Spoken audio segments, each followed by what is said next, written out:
Hey John, this is what I was talking about, what we're calling the glute force or the G-force workout when I use it in my classroom.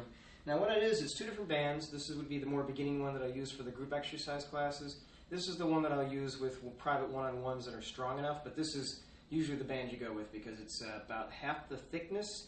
And the interesting thing about this, it's not just a rubber band, it's actually a loop of bands that go around and around, so when it stretches, it's not just one band that's stretching, it's a bunch of bands, so they just seem to be more durable. I've used these in my class for 8.5 months now. Not one of them is broken. They loosen up a little bit, but we're talking about heavy class usage, so home usage should be fine. How it works is you put it on your sneaker, right over the top of your shoe, and you're going to give yourself a little bit of resistance. So you want to go wide enough so the resistance begins right away. And as soon as you're in this position, you start to feel the muscles of the outer thigh and the glutes start to fire off. Let me put a little bit of music out here. Okay, now what I do in class is we're already a little bit warmed up, but this is a warm-up movement that I use. And it's very simple. I'll show you from the side. Now all I'm doing is really marching up and down in a squat position, putting weight through the heels, but with the band being where it is, it's causing resistance on the outside of the glute that's beginning to immediately address that area, okay? And then right from here, we get a little step, step, step. You've seen this before in other exercises, I'm sure, but the way this works is so much faster. And we're gonna hold it here. Now, I'm just going through a couple of the exercises we call the Glute Force 5.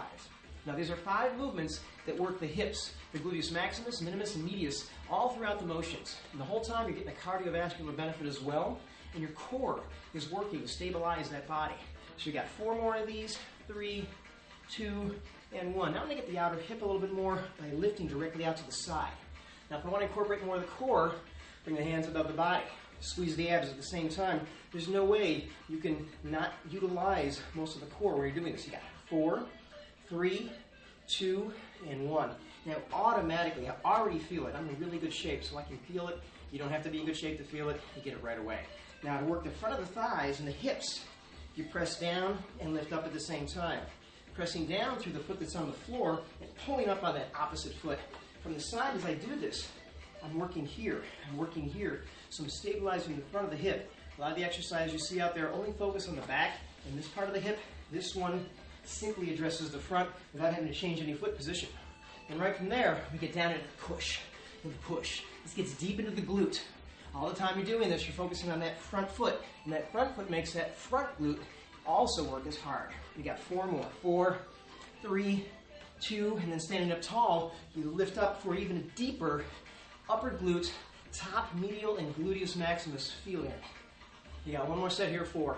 We do 4, 3, 2, and then we can do some compound movements where we come down and turn the body. I'm keeping this leg stationary. This one's moving. See what's going on there as I'm working this butt as it's coming around. As it's coming around. You can't get this any other way. Let's change sets. Right here.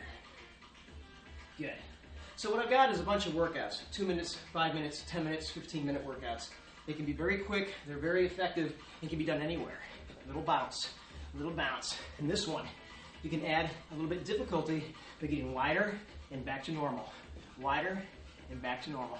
Wider and back to normal.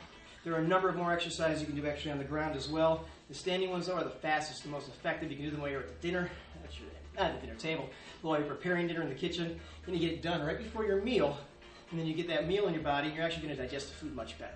Anyway, John, that's a quick run through. Let me know if you want more information. Thanks. Out of breath.